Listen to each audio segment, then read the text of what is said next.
네, 한 주간 동안 평안하셨습니까? 예, 오늘은 좀 날씨가 많이 춥습니다. 눈 또 오고 난 후에 도로가 녹았다 얼어서요. 우리 어르신들, 우리 성도님들 다니실 때 눈길 조심하시기 바랍니다. 오늘은 우리가 대림절 마지막 주일을 맞이해서요. 오늘 말씀 제목은 온전한 헌신이라는 말씀으로 함께 나누고자 합니다. 그러니까 우리가 한 해를 보내면서 우리는 여기까지 인도하신 그 하나님을 우리는 생각하게 되잖아요. 그런 가운데 나는 어떤 삶을 살았는가? 나는 또 어떻게 주님을 맞이하고 있는가? 라는 것을 대림절 기간 동안 우리가 생각하게 됩니다. 한 사람의 인생을 지켜보면요. 우리는 이런 말을 잘 사용합니다. 파란만장한 삶을 살아셨습니다. 그건 어느 누구에게나 다 국한되는 이야기인 것 같습니다. 모두에게 삶의 무게라는 게 있지 않겠습니까? 그죠? 누구의 삶의 무게는 더 크고 누구의 삶의 무게는 적고 이런 것이 아니라 모든 사람들이 살아가는 인생은 파란만장한 삶을 살게 되어 있습니다. 세상 어느 한 사람 파란만장한 삶을 살지 않는 사람이 없었을 것입니다. 그러니까 우리가 인생은 항상 우여곡절이 많게 되는 것이죠. 그래서 많은 사람들은 미래에 대한 불확신과 내 삶이 항상 힘들고 고단하다 보니까 어딘가에 자꾸 기대려고 하는 성향이 있죠. 그러다 보니까 기대려고 하는 성향이 되다 보니까 항상 연말이 되거나 연초가 되면 사람들이 어딜 제일 많이 찾는 줄 아십니까? 점집이라고 합니다. 점집. 왜냐하면 내 미래를 알고 싶어서. 야, 내년에는 내가 잘 풀릴까? 이런 생각을 알고 싶어서요. 점집에를 많이 간다고 합니다. 근데 우리가 생각해 보세요. 우리가 미래를 안다고 해서 내 삶이 평탄할 것 같습니까? 내가 미래를 안다고 해서 뭔가가 특별히 달라지는 게 있을까요? 없습니다. 성도 여러분, 미래를 안다고 해서 삶이 크게 변화되지 않습니다. 어쩜 미래에 대한 삶을 안다는 것은요, 고통일 수도 있습니다. 생각해 보세요. 우리가 점을 보러 갔는데 미래에 대한 점을 보러 갔어요. 일반 사람들이. 근데 미래 앞으로 내년에 나는 어떻게 됩니까? 했는데 점장이가 곧 망해. 곧 망해. 되는 거 하나도 없어. 그럼 자, 그러면 여러분들 그 점장의 말 믿습니까? 안 믿습니까? 아우, 재수없부터 싸고 나와서 어떻게 해요? 다른 점집 찾아가요. 좋은 말 해주는데 끝까지 찾아가잖아요. 그렇잖아요? 내가 듣고 싶은 얘기를 끝까지 찾아다닌단 말이죠. 그러니까 우리는 미래에 대해서 되게 알고 싶어 하지만 그 미래에 대해서 되게 알고 싶어 하는 그 가운데 항상 전제 조건이 뭐가 있느냐면 내가 잘 되는 거. 내가 잘 되는 것만 생각해서 미래에 대해서 알고 싶은 거예요. 근데 내가 잘 안 되는 것도 미래에 대해서 알게 된다면 우리는 어떻게 수용하느냐의 문제일 수도 있죠. 또 오늘 우리가 본 성경 본문에 보면 마리아가 너의 인생에 있어서 앞으로의 될 일에 대해서 천사가 내려와서 알려주는 장면이 오늘 우리가 본 장면이라고 할 수 있습니다. 그러니까 뭐냐면 내가 지금 평범하게 살아가고 있는 이 마리아가 이 젊은 여성 마리아가 평범하게 살아가고 있는데 갑자기 천사가 나타난 거예요. 천사가 나타나서 뭐라고 얘기하냐면 너가 아들을 낳을 것이다 라고 이렇게 얘기를 해줘요. 이게 얼마나 황당한 이야기고 얼마나 무서운 이야기냐면 이 성경에서는 요셉과 약혼을 했다라고 이렇게 이야기가 나오는데요. 약혼을 했든 뭐 했든 결혼하기 이전까지는 여인은 어떻게 하냐면 남자와 잠자리를 같이 할 수가 없어요. 근데 여인이 결혼을 하지 않은 상태인데 혼례를 치르지 않은 상태인데 연인이 임신을 하게 되면 어떤 상태가 되냐면 큰 문제가 일어나요. 어떻게 되면 죽을 수도 있는 그런 삶의 문제가 될 수도 있습니다. 오늘 성경에 등장하는 마리아의 신앙에서요. 보면 마리아가 처녀인데 불구하고 천사가 내려서 너가 아들을 낳을 것이다 라고 얘기해요. 어쩌면 마리아가 약혼을 했다라면 요셉의 아들을 이야기하는 거구나 라고 생각할 수도 있잖아요. 그죠? 근데 약혼을 했다라는 것은 무엇이냐면 결혼을 전제로 이 사람은 나랑 결혼할 것입니다 라고 약속을 한 거지 결혼을 한 상태는 아니란 말이죠. 근데 그런 가운데 어떻게 되느냐면 이 마리아가 임신을 하게 됩니다. 이 여인에게 정말 젊은 처자에게 결혼할 사람도 있는데 그 결혼할 사람의 아이가 아니라 엉뚱한 아이를 내가 임신하게 된다라고 한다면 여러분들은 이걸 받아들일 수 있습니까? 근데 이걸 받아들이는 순간 어떻게 되느냐면 나는 사회에서 매장될 수도 있는 상황이라고 할 수가 있습니다. 이 마리아가 나의 미래를 알게 됐단 말이죠. 나의 미래를 알게 되는 그 순간 이것을 어떻게 됩니까? 선택해야 돼요. 이것을 내가 선택할 것인가 말 것인가. 마리아에게 달렸어요. 여러분들의 미래를 알고 싶나요? 그럼 단순해요. 지금 나의 상태를 보면 미래를 알 수가 있어요. 지금 내가 뭘 하고 있느냐가 중요한 거예요. 내가 지금 뭘 선택하고 있느냐가 내가 지금 선택하고 있는 것이 뭐다? 나의 미래의 모습이라고 할 수 있어요. 나의 미래가 어떻게 펼쳐질 것인지 분명하게 보이는 것이죠. 그러니까 우리는 살아가면서 항상 선택을 하게 되어 있어요. 그것이 나에게 합당한 것인지 부당한 것인지 나의 미래에 더 좋은 것인지 나쁜 것인지 우리는 선택을 하게 되어 있죠. 근데 이런 가운데 마리아에게 온 천사가 전해주는 말이 축복인가요? 저주인가요? 여러분들이 생각했을 때 이게 젊은 여자 마리아가 그냥 받아들였을 때 이게 축복인가요? 저주인가요? 저주에 가깝지 않나요? 세상 사람들이 봤을 때는요, 저주에 가까운 일이에요. 아무리 하나님의 말씀이라고 하더라도 내가 결혼할 남자가 있고, 그렇지 않나요? 결혼할 남자가 있고 약혼한 상태인데 갑자기 어디서 애가 생겨버린다면 나는 죽은 목숨이고 나는 부도덕한 여인이고 나는 세상 속에 손가락질을 받고 살아가야 되는 그런 삶인데 어떻게 나한테 이런 말을 할 수 있지? 어떻게 하나님께서 내가 신앙을 이렇게 열심히 신앙생활을 해왔는데 어떻게 하나님께서 나에게 이런 고난을 주는 거지? 라고 받아들일 수 있을까 없을까요? 충분히 있다라는 거죠. 예수님께서 이 땅에 오신다라는 것은요, 결코 쉬운 일이 아니에요.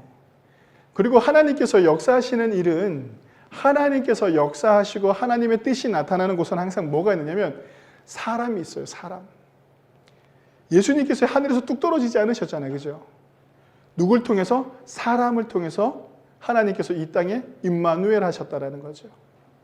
그러니까 여기에 핵심이 있어요. 하나님의 일이 일어나는 곳, 하나님의 역사가 나타나는 곳에는 항상 누가 있다? 사람이 있다. 어떤 사람이 있느냐라고 한다면 온전한 헌신을 하는 사람이 그 자리에 있다라는 겁니다. 오늘 마리아가 보여주는 모습은 무엇이냐면 온전한 헌신으로서요, 천사가 전해주는 이 미래에 대한 예언을요, 어떻게 하면 받아들였다라는 겁니다. 예수님께서 이 땅에 오시기까지 결코 쉬운 일이 아니었는데 그 쉬운 일이 아닌 가운데 제일 먼저 넘어야 될 관문이 뭐였냐면 한 여인의 헌신이었습니다. 먼저는 마리아의 결단이 너무나도 중요했습니다. 어쩜 세상 사람들에게 손깍지를 받아야 하는 삶이어야 하는데 그 일을 감당하겠노라. 내가 그 일을 감당하겠습니다. 라고 하는 결단이 마리아에게 있었다라는 겁니다. 그랬기 때문에 동정녀가 아이를 낳는 놀라운 역사가 만들어지게 되는 것이죠. 마리아를 주인공으로 오늘 본문을 보면서 함께 말씀의 은혜를 나누고자 합니다. 젊고 어린 여인, 자신이 감당할 수 없는 인생이 될 수도 있는 일, 세상 사람들이 보기에 축복이라기보다는 저주에 가까운 삶을 선택했던 젊은 여인 마리아를 통해서요, 우리가 온전한 헌신이 어떤 결과를 만들어내고 어떤 놀라운 은혜가 있는지를 함께 나누고자 합니다. 마리아의 선택은요, 앞으로 자신의 삶이 축복이거나 평탄한 삶이 될 것이다라는 것을요, 알 수가 없어요. 자신의 결단으로 벌어지는 삶은 어쩌면 고난이다라는 것을 너무 눈앞에 뻔히 보이는 상황이었던 것이죠. 마리아가 임신하게 됐을 때 가브리엘 천사가 너무나도 놀라운 예언을 해주기도 합니다. 너 그 아이가 태어나는데 그 아이가 어떻게 된다라고 얘기합니까? 야곱의 왕으로 영원히 다스릴 것이다 라고 이렇게 알려주셔. 영원히 야곱의 집을 왕으로 다스릴 것이며 그 나라가 무궁하리라 라고 이렇게 예언을 하게 됩니다. 그러면 마리아가 생각하기에 그래? 그러면 요셉의 아이도 아니고 천사가 내가 그냥 아이를 가지게 되는데 그 아이가 태어나면 왕이 될 것이다 라고 이야기를 들었을 때 이게 축복일까요? 또 저주일까요? 지금 이스라엘은 어떤 상태입니까? 로마의 식민지에 살아가고 있잖아요. 근데 그 이스라엘을 다스릴 왕이 태어날 것이다 라고 하면 로마가 가만히 있겠어요? 가만히 있지 않겠어요? 이 아이가 왕이 될 것이다 라고 한다면 아마 여러분들 일제시대 때 얘가 대통령이 우리 한국을 독립시킬 거야 라고 하는 얘기랑 똑같은 거야. 그래서 사람들이 여기 막 모이고 집중하게 되면 어떻게 되겠습니까? 그 아이는 죽겠죠. 일찍 죽겠죠. 그죠? 그러니까 이게 지금 천사가 전해준 모든 이야기들이 우리는 축복인가 저주인가라는 것을 이야기 들었을 때 세상 사람들이 봤을 때요, 천사가 전해준 마리아에게 전해준 모든 상황들은요, 마리아가 받기에는 너무 감당하기 어려운 상이라고 할 수 있습니다. 보세요. 그래서 아이를 임신을 했어요. 그래 그것까지 받아들였어. 그럼 이제 내가 그래 아이를 딱 임신하는 그 순간 내 인생이 펴지겠지라는 생각이 들지 않겠어요, 그죠? 내 인생이 펴지겠지. 딱 하는 그 순간 어떻게 됩니까? 호적하러 갑자기 가래. 동네 고향으로 가가지고 호적을 하라고 하는 거야. 베들레헴까지 가요. 베들레헴까지 가니까 어떻습니까? 방이 없네요. 우리 너무나 잘 아는 선곡 있잖아요. 방이 없어요. 그래서 예수님이 어디서 태어납니까? 마구간에서 말구유에서 태어난단 말이죠. 이게 하나님께서 전해주신 왕이 태어나는 모습인가요? 아니에요. 그래 우여곡절 끝에 그 아이가 태어났어요. 태어나서 다시 이제 살던 곳으로 가려고 하니까 어떤 일이 벌어집니까? 동방 박사들이 별을 보고 아기 예수님이 태어났다는 별을 보고 쭉 오다가 헤롯 왕을 만나잖아요. 만나가지고 뭐라고 얘기해요? 이스라엘의 왕이 태어났습니다라고 얘기하니까 어떻게 합니까? 이 왕이 너무 화가 나가지고 2년 전서부터 지금서부터 2년 전 안에 태어난 아이들을 다 어떻게 하라고 합니까? 쏴 죽여버리라 그래요. 그래서 요셉과 마리아가 그 예수님을 데리고 어디로 가냐면 애굽으로 피신한단 말이죠. 성도 여러분, 예수님께서 태어나기 전까지 모든 상황 속에서요, 그 마리아가 헌신하고 마리아가 내가 하겠습니다 하고 그 아이를 딱 받아들이는 순간 어떤 삶이었느냐라고 한다면 우리가 생각해 되게 평탄할 것 같은데 평탄하지 않았어요. 더욱더 더 뭐였습니까? 비참했어요. 더욱더 고난이었고 더욱더 비참한 상황 속에 몰아넣기 시작합니다. 상황이. 성도 여러분, 예수님께서 태어나기까지 모든 것은요, 그 결단이 필요했고 또한 그 큰 환난을 이겨내야 하는 삶이었습니다. 우리의 인생도 마찬가지입니다. 주님을 믿노라 다짐하는 그 결단이 있고 인생의 큰 환난과 어려움이 연속입니다. 어쩌면 예수님을 선택하고 난 다음에 내가 믿음을 가지고 난 다음에 더 문제들이 많이 생길 수도 있습니다. 잔잔한 호수 같은 삶에 돌을 던져요 물결이 일어나는 것 같이 파장이 일어나는 삶이 지금 내가 예수를 믿고 더 많은 일들이 벌어지고 있지는 않나 라고 생각할 수도 있습니다. 오늘 누구처럼? 마리아처럼. 성도 여러분, 마리아가 보여준 온전한 헌신은 어떤 모습이냐면요, 믿음으로 결단하고 선택한 일을 절대 포기하지 않았다라는 겁니다. 오늘 마리아의 결단과 요셉의 결단은요, 고난의 삶의 연속이었습니다. 자신들의 결단과 선택으로 오는 어려움을 이겨내고 버티는 그 모습이라고 할 수 있죠. 성도 여러분, 여기까지 살아오시느라 너무나도 수고가 많으셨습니다. 2024년 지금까지 살아오시느라고 너무 많이 수고하셨습니다. 이제 일주일 남았잖아요. 2024년 일주일 남았는데 여러분들은 어떤 모습으로 나는 인생을 사셨습니까? 나는 믿음을 가지고 있는 신앙인으로서 나는 어떤 환난과 고난을 어떻게 받아들이고 어떻게 이겨내고 있었습니까? 원망과 불평과 한탄 속에 살아가고 있었습니까?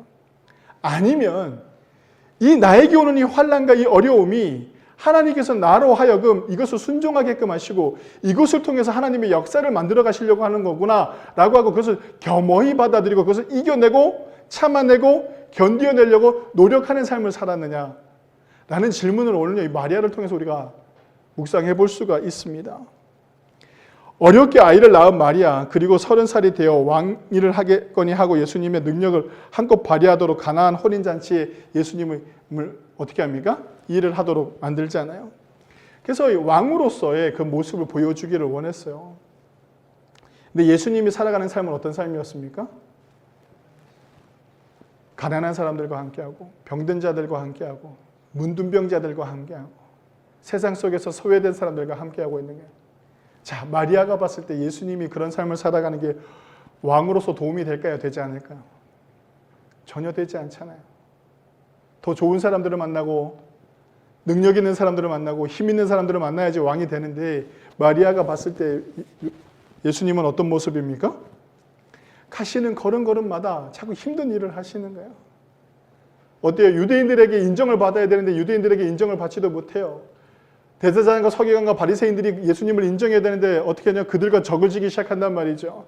그렇게 그들과 적을 져서 어떻게 왕을 될 수가 있겠어요? 그죠? 이때 당시에 정치가들이고 이때 당시에 많은 힘을 가지고 있는 사람들과 적을 지고 있는데 어떻게 예수님께서 왕이 될 수가 있겠나요? 적만 점점점 만드는 그 모습을 보게 되죠. 마지막에 가서는 어떻게 됩니까? 채찍에 맞잖아요. 채찍이 맞아요. 사람들이 조롱하고, 그렇죠? 사람들이 그에게 침을 뱉고 자기 아들에게 마지막에는 어떻게 합니까? 십자가를 지고 골고다 언덕으로 올라가죠. 마리아가 그 옆에서 계속 본단 말이죠. 자기 아들이 고난당하는 모습을. 마지막으로 어떻게 됩니까? 십자가에 처절하게 못 박혀 죽는 모습까지 보게 됩니다. 자, 여러분들. 가브리엘 천사가 마리아에게 나타나서 얘기했던 예언이 세상 사람들이 봤을 때 마리아에게 나타나서 천사가 얘기했던 예언이 단 한 가지라도 이루어진 게 있나요? 화려한 삶을 예수님께서 사셨나요? 그렇다면 예수님께서 마지막에 왕위에 오르셨나요? 세상 사람들이 보기에, 우리 믿음으로 보기에는 완전히 다르죠. 세상 사람들이 보기엔 어느 것 하나 마리아가 하나님의 말씀에 순종해서 그것을 감내하겠습니다라고 고백하고 받아들이는 순간 세상 사람들이 봤을 때 마리아의 모습은 그냥 고난과 고통 속에서 마지막까지 끝까지 뭐한 모습입니까? 고통 속에 있는 모습인 게. 왜? 그렇게 어렵게 얻은 아들을, 자기가 결단하고 얻은 아들이 어떻게 됩니까? 십자가에 못 박혀서 처절하게 죽잖아요. 십자가에 못 박혀서 온갖 피를 다 쏟아내서 말라 비틀어서 죽는단 말이에요.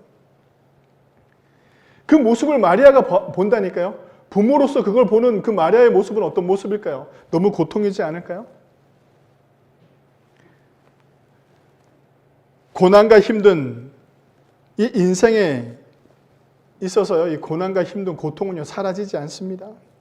여러분, 우리는 기억해야 됩니다. 힘들고 어려운 삶을요, 마지막까지 흔들림 없이 이겨내는 삶을 살아내는 것, 그것이 온전한 헌신입니다. 온전한 헌신은요, 상황을 그대로 받아들이고 모든 것을 하나님께 맡기는 삶의 형태여야 됩니다. 마리아가 있잖아요. 성경에 보면 마리아가 예수님이 막 이렇게 왕으로서 행위를 해야 되는데 그런 모습을 하나도 보이지 않아요. 그럴 때 마리아가 조언하지 않는다고요. 만약 저 같았으면, 지금 저희 딸이 서울에서 공부하고 있잖아요. 열심히 하고 있는데 항상 제가 조언한다면 이렇게 해야 돼. 지금 이거보다 더 해야 돼. 뭐 해야 돼. 그래서 다음에 이걸 할 수 있어. 네가 지금서부터 대학을 준비해야 돼 하면서 너무 힘들게 하거든요. 너무 힘들게 해요. 제가. 야, 그래도 이건 해야지. 그래도 이건 해야지. 그래도 이건 해야 되지. 하고 자꾸 조언이랍시고 자꾸 얘기한단 말이죠. 그럴 수밖에 없잖아요. 근데 마리아가 예수님을 보면서요, 예수님께 이런 얘기를 한 적이 단 한 번도 없어요, 성경에. 가지 마라. 잡지도 않았어요. 야, 네가 거기 가면 죽어. 네가 거기 가면 대사장들의 뜰에 잡히면 너는 그냥 끝나. 가지 마 하고 예수님을 막 잡고 가면 안 돼. 너 내가 어떻게 나왔는데, 내가 너를 어떻게 해서 얻었는데, 내가 어떤 고난과 내가 어떤 역경까지 내가 다 이겨내고 내가 여기까지 왔는데 네가 어떻게 이렇게 할 수 있어? 라고 하면서 예수님을 단 한 번도 붙든 적이 없단 말이에요. 왜 그랬을까요? 어떤 환난과 어떤 역경이 와도 하나님의 뜻이 있겠지. 하나님이 원하시는 방향이 있겠지. 그것을 하나님께서 만들어 가시겠지. 라는 그 믿음, 그 믿음이여 온전한 헌신을 만들어낼 수가 있습니다. 성도 여러분, 우리는 믿음을 가지고 살아가면서 말씀에 순종하는지 아닌지 한번 돌아보시기 바랍니다. 내가 원하는 것을 하나님께 자꾸 요구하죠. 마리아가요, 자기가 원하고 자기가 바라던 바를 예수님께 단 한 번도 이야기하지 않습니다. 마리아의 삶의 모습은요, 말씀에 순종하고 그 말씀을 따라 끝까지 인내하고 버텼다라는 겁니다. 언제까지? 예수님이 십자가에 못 박혀 돌아가시는 그 순간까지. 자신의 욕심을 낼 수도 있는데, 자신이 예수님의 요구를 했을 수도 있는데, 이렇게 해라 저렇게 해라 부모로서 조언할 수도 있는데, 성경 어디에도 마리아가 특별히 자신의 것을 위해 혹은 자신의 의견을 표현한 장면이 등장하지 않습니다. 누구보다 예수님과 가깝고, 누구보다도 예수님을 너무나도 잘 알았고, 누구보다도 예수님을 사랑했던 한 사람, 그 사람이 누굽니까? 예수님의 어머니 마리아. 그 마리아가 모든 것을 어떻게 했습니까? 겸허하게 받아들였습니다. 그것이 고통이고, 그것이 아픔이고, 그것이 괴로움일지라도 어떻게 했느냐면 그것을 그대로 받아들이는 것. 그것이 믿음의 사람들의 삶의 모습이어야 됩니다. 성도 여러분, 우리가 예수님을 믿는 그 순간 우리는 항상 이런 생각을 해요. 전 보는 사람들과 별반 다르지 않죠. 내 인생의 미래가 다 잘 풀릴 것이다. 모든 게 다 잘 해결될 것이다 라는 이런 모습을 우리가 기대를 한단 말이죠. 하지만 그렇지 않아요. 우리가 예수님을 믿는 이유는 딱 하나예요. 어려움과 환난과 고통이 왔을 때 우리가 어떻게 하는 겁니까? 이겨낼 수 있는 힘이 우리에게 있게 된다는 것이죠. 무엇을 통해서? 성령을 통해서. 성도 여러분, 우리가 가는 그 길을요, 하나님께서요, 막 다 치워주는 게 아니라 어떻게 하는 거라고요? 우리가 이겨낼 수 있게끔 하신다. 오늘 마리아가 원하는 삶은 어떤 삶이었을까요? 예수님이 그냥 단번에 모든 걸 다 해결하면 되는 문제인데 내 아들이 그렇게 하지 않아요. 내 아들조차도 고통 속에 있는데 나는 어떤 모습이어야 되는가라는 것이죠. 성도 여러분, 한 여인의 온전한 헌신이 예수님이 가는 그 길을 아름답게 만들었고 또한 하나님의 역사가 나타나는 자리가 되었습니다.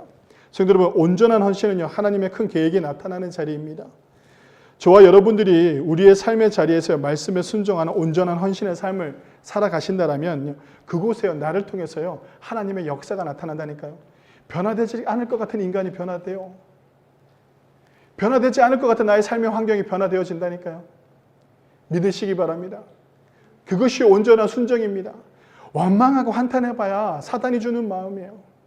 원망과 한탄에서 벗어나서 어떻게 해요? 내가 할 수 있는 거, 내 믿음을 가지고 내가 이겨내는 거, 그것을 이겨냈을 때 하나님께서 모든 것을 가능케 하시고 그곳에 하나님의 역사가 나타난다는 것을 꼭 기억하시기 바랍니다.